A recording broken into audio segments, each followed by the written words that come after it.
Are you thinking about moving into London? With so many great neighbourhoods to choose from in the city, it can be quite daunting to choose from. So today I'm going to be sharing with you the top 4 London boroughs north of the river that you should be considering if you're looking to move here.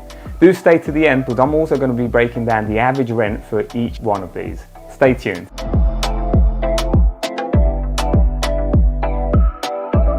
So first up is the London Borough of Camden, which is located just northwest of central London.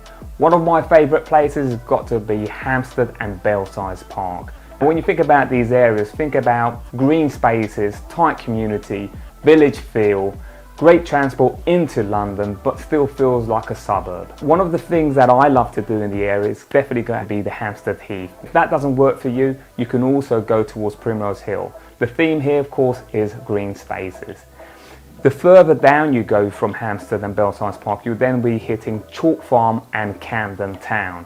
Of course, very well known for its Camden markets, whether you're looking to buy souvenirs, whether you're looking to just look at graffitis or look at the punk people that are around the area. Now, one of the things that I love is definitely the food and the variety of the multicultural variety in the markets. One of my personal favourites has got to be arepas con todo, but again, there are so many to choose from. Camden is also famous for its bars, its music venues, so if you are not into the hustle and bustle, then this may not be the right place for you. The walks around the canal is also amazing, and I love to take those walks over the weekend with my family. Let's move on more into central London. So we're looking now Fitzrovia and we're looking at Bloomsbury.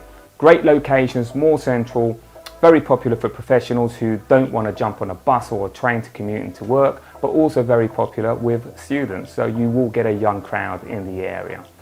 Let's move along to King's Cross and St Pancras. You do have new developments in the area, so you will get a lot of new builds, especially in St Pancras. So if you're into concierge and having all the amenities that it has to offer, very secure area as well, then this may be the right place for you. Transport is absolutely amazing, of course. You've got a variety of underground lines. You've got the railway, which can take you to different parts of the country. But if you want to get out of the country, you can also jump onto the Eurostar and be outside within a couple of hours. So being in King's Cross and St Pancras just next door, we do have the London Borough of Islington, and we're going to focus on the N1 area, specifically around the Upper Street, which if you're a foodie, this will be like food heaven for you because it has such a variety of restaurants, bakeries, which, oh my God, I have 3 of my favorites in the area, and you also got a few bars. Now, the great thing about Islington is that despite having those bars, it's not so much in your face as is Camden. So it is more of a laid back vibe. Has also some great green areas if you go towards Highbury Fields, and professionals love to be in the area as well because you're just a few minutes away from the city. In fact, most of them will just jump on a bicycle and cycle to work. It's that close. If you're finding this video helpful, give us a thumbs up and leave a comment below as to what's your best areas in London. So now let's move into the borough of Westminster. Huge borough, has a variety of neighbourhoods. I'm not going to attempt to go into each one of them, but here are a few. You've got Soho, you've got Covent Garden, you've got Leicester Square, you've got Marylebone, you've got Mayfair. Now, Mayfair, of course, is a high-end area. You won't find, for example, a fish and chip shop in the corner, but you will find some high-end restaurants, members clubs, bars with some great experiences. Even being in the city, you're not too far from green spaces. You've got Hyde Park just a short walk away from Mayfair. Marylebone, you'll be quite surprised to know that it has a village feel in Marylebone Village.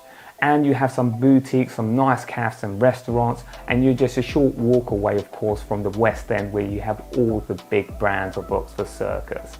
Great transport, and also offers a variety of clubs. In fact, some of the best clubs are based in Westminster.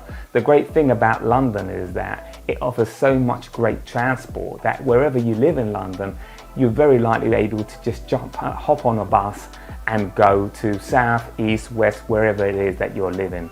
So that's Westminster for you, an overview at least. That now brings us to the London Borough of Kensington and Chelsea, which is just southwest of central London.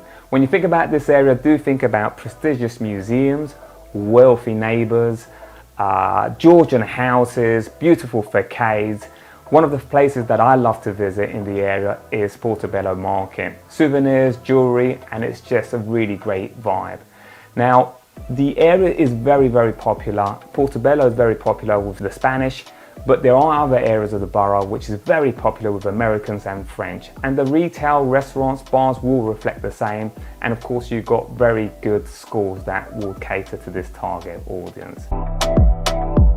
As an added bonus, I'm going to share with you the average rent for each of these boroughs. So for the London Borough of Camden, when you're looking at 2-bedroom properties, you're looking at average of £2,254. When it comes to 3 bedrooms, that's of course higher at £2,880. Now let's look at Islington, which is the neighbouring borough for Camden. You are looking at, for a studio flat for example, you're looking at £1,383. For 1 bedroom, you're looking at £1,565. As we go into Kensington and Chelsea, for a studio, you're looking at £1,427. A 1-bed flat will set you back around about £2,000. Westminster, studio flat £1,370, and for 1 bed you're looking at just above £2,000. I hope this has been helpful, and if you want to dive in deeper, please do look out for my other videos which will go more into detail with these areas and what they will have to offer.